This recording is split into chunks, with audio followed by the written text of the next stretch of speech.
क्या आपने कभी महसूस किया है कि आपके पास विचार तो बहुत हैं, लेकिन जब उन्हें बोलने की बारी आती है, तो शब्द अटक जाते हैं? क्या आप भी आत्मविश्वास से अपनी बात नहीं कह पाते? अगर हाँ, तो यह कहानी आपके लिए है।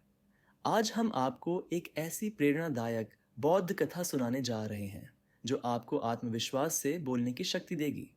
यह कहानी बुद्ध के प्रिय शिष्य आनंद की है, जो ज्ञानवान होते हुए भी खुलकर बोलने से डरते थे। लेकिन फिर उन्होंने एक विशेष साधना की, जिससे उनकी झिझक दूर हुई और वे आत्मविश्वास से बोलने लगे। तो इस पूरी कहानी को अंत तक सुने, क्योंकि यह आपकी ज़िंदगी बदल सकती है। बुद्ध के समय में एक युवा भिक्षु आनंद था, जो ज्ञानवान था लेकिन आत्मविश्वास से बोल नहीं पाता था।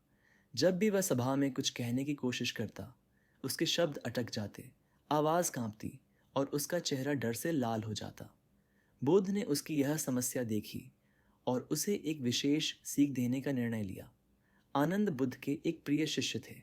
वे शांत, विनम्र और मेधावी थे, लेकिन उनमें एक बड़ी कमी थी। वे खुलकर बोलने में सक्षम नहीं थे। जब भी कोई उनसे कोई प्रश्न पूछता, वे हकलाने लगते या बिल्कुल चुप हो जाते। एक दिन जब वे अन्य शिष्यों के साथ प्रवचन सुन रहे थे, बुद्ध ने उनसे एक प्रश्न पूछा। आनंद ने उत्तर तो दिया, लेकिन उनकी आवाज़ धीमी और कंपायमान थी। बुद्ध ने मुस्कुराकर कहा, आनंद, क्या तुम जानते हो कि आत्मविश्वास से बोलना भी उतना ही आवश्यक है जितना कि ज्ञान प्राप्त करना? आनंद ने सिर झुका लिया। उन्हें एहसास हुआ कि यह उनकी सबसे बड़ी कमजोरी थी। बुद्ध ने आनंद को एक विशेष कार्य सौंपा।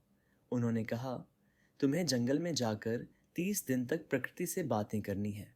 सुबह पक्षियों से, दोपहर को पेड़ों से और शाम को नदी से। अपनी भावनाएं स्पष्ट रूप से व्यक्त करने का अभ्यास करो। आनंद को यह विचित्र कार्य समझ नहीं आया, लेकिन वे गुरु की आज्ञा को टाल नहीं सकते थे। वे जंगल में गए और प्रकृति से संवाद करने लगे। पहले पहले उन्हें संकोच हुआ, लेकिन धीरे धीरे वे सहज होने लगे। जंगल में समय बिताते हुए आनंद ने महसूस किया कि उनका डर कम होने लगा है। जब वे अकेले में बोलते थे, तो कोई उन्हें जज नहीं करता था। वे अपनी आवाज़ की शक्ति को समझने लगे। एक दिन एक वृद्ध यात्री जंगल में खो गया और आनंद से मार्गदर्शन मांगा। आनंद ने आत्मविश्वास के साथ उसे रास्ता बताया। ये पहली बार था जब उन्होंने बिना हकलाए किसी से बात की।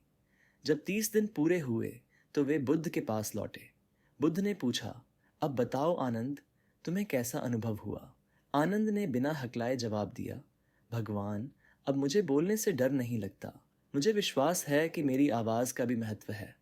बुद्ध ने मुस्कुराते हुए कहा, जब हम स्वयं पर विश्वास करते हैं, तो हमारी आवाज़ भी आत्मविश्वास से भर जाती है। अगले दिन बुद्ध ने आनंद को सार्वजनिक सभा में बोलने के लिए आमंत्रित किया। इस बार आनंद डरे नहीं। उन्होंने शांत मन से स्पष्ट शब्दों में प्रवचन दिया। उनकी आवाज़ में आत्मविश्वास झलक रहा था। सभी शिष्य चकित थे कि आनंद इतना बदल कैसे गए। बुद्ध ने कहा, जब हम डर को पीछे छोड़ देते हैं और अपनी आवाज़ को महत्व देना सीखते हैं, तब हम दूसरों को भी प्रेरित कर सकते हैं। ये कहानी हमें यह सिखाती है कि बोलने का डर केवल अभ्यास और आत्म स्वीकृति से दूर किया जा सकता है।